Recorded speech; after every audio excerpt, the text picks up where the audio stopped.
Hello അസ്സലാമു അലൈക്കും. ഇന്ന് ഞാൻ വന്നിട്ടുള്ളത് വളരെ സിമ്പിളായിട്ടുള്ള ഒരു സ്നാക്കിൻ്റെ റെസിപ്പി ആയിട്ടാണ്. നമ്മളിത് ചക്ക വെച്ചിട്ടാണ് ചെയ്തിട്ടുള്ളത്. വരിക്കച്ചക്കയോ പഴഞ്ചക്കയോ ഏതായാലും കുഴപ്പമില്ല, നല്ല ടേസ്റ്റി ആയിട്ടുള്ളതാണ് കേട്ടോ. അപ്പോൾ എല്ലാവരും ട്രൈ ചെയ്ത് നോക്കാം. നമുക്കിതെങ്ങനെ ചെയ്യുന്നതെന്ന് നോക്കാം.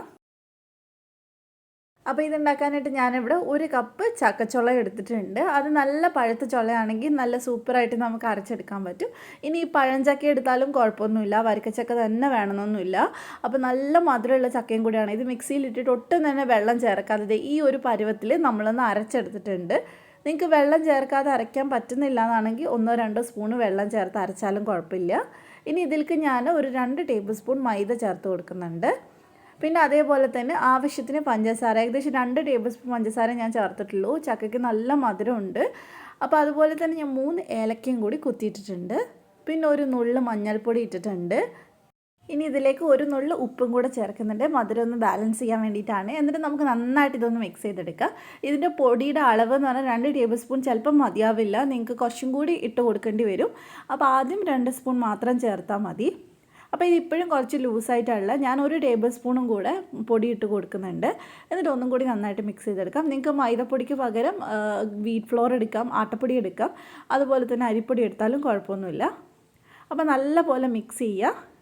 നിങ്ങൾക്ക് സമയമുണ്ടെങ്കിൽ ഇതിങ്ങനെ മിക്സ് ചെയ്തതിന് ശേഷം ഒരു 2-3 മണിക്കൂർ ഒന്ന് എടുത്ത് വെക്കുക. ഇനിയിപ്പോൾ അഥവാ സമയമില്ലെങ്കിൽ ഞാൻ ഒരു നുള്ള് അപ്പക്കാരം ചേർത്തിട്ടുണ്ട്. അതുപോലെ ഈ സമയത്ത് അപ്പക്കാരം ചേർത്തിട്ട് മിക്സ് ചെയ്തിട്ട് അപ്പം തന്നെ ചുട്ടെടുക്കാം. അപ്പോൾ അപ്പക്കാരം ചേർക്കാത്തവർക്കാണ് 2-3 മണിക്കൂർ ഒന്ന് ഫെർമെൻ്റ് ആവാൻ വെക്കാൻ പറഞ്ഞത്.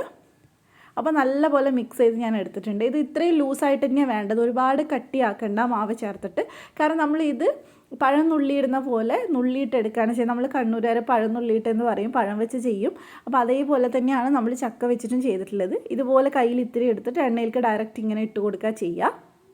അപ്പോൾ എണ്ണ ഇവിടെ ചൂടായിട്ടുണ്ട്, നമുക്ക് ഓരോന്നോരോന്നായിട്ട് ഇതുപോലെ ഇട്ട് കൊടുക്കാം. അപ്പോൾ അത് വെന്ത് വരുന്ന സമയത്ത് ഒരു ബോൾ മാതിരിയായിട്ട് വരും. അപ്പോൾ ഇടുമ്പോൾ നമുക്കൊരു 5-8 എണ്ണമൊക്കെ ഒരുമിച്ച് ഇട്ട് കൊടുക്കാം. അതുപോലെ തന്നെ ഒരുപാട് നേരം വേവേണ്ട ആവശ്യമില്ല, പെട്ടെന്ന് തന്നെ റെഡി ആയിട്ട് കിട്ടും. അപ്പോൾ ഇടുമ്പോൾ ഫ്ലെയിം കൂട്ടി വെക്കുക, എന്നിട്ട് പെട്ടെന്ന് തന്നെ ഒരു മീഡിയം ഫ്ലെയിമിലോട്ട് മാറ്റുക. അപ്പോൾ തിരിച്ചും മറിച്ചിട്ടിട്ട് നമുക്കിതൊന്ന് ഫ്രൈ ചെയ്തെടുക്കാം. അപ്പം നല്ല കളറും അതുപോലെ തന്നെ നല്ല വെന്ത ഒരു മണമൊക്കെ വരുന്ന സമയത്ത് നമുക്കിതെടുത്ത് മാറ്റാം. നല്ല ടേസ്റ്റാണ് ഇത് ചൂടോടെ കഴിക്കാനായിട്ട്. അതുപോലെ തന്നെ നല്ലൊരു സ്മെല്ലും കൂടിയാണ് കേട്ടോ, ചക്കയുടെ ആ നല്ല സ്മെല്ലുണ്ടാവും. അപ്പോൾ എല്ലാവരും ട്രൈ ചെയ്ത് നോക്കുക. ഇതുപോലെ തന്നെ നമുക്ക് ബാക്കിയുള്ളതൊക്കെ ഒന്ന് ചുട്ടെടുക്കാം.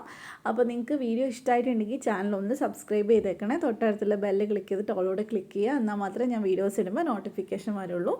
അപ്പോൾ വീഡിയോ ഇഷ്ടപ്പെട്ടിട്ടുണ്ടെങ്കിൽ ലൈക്ക് ചെയ്യുക, ഫ്രണ്ട്സിനൊക്കെ ഷെയർ ചെയ്ത് കൊടുക്കുക. അപ്പോൾ നമുക്ക് മറ്റൊരു അടിപൊളി വീഡിയോ ആയിട്ട് വീണ്ടും കാണാം ഇൻഷാ അല്ലാഹ്. Thank you for watching.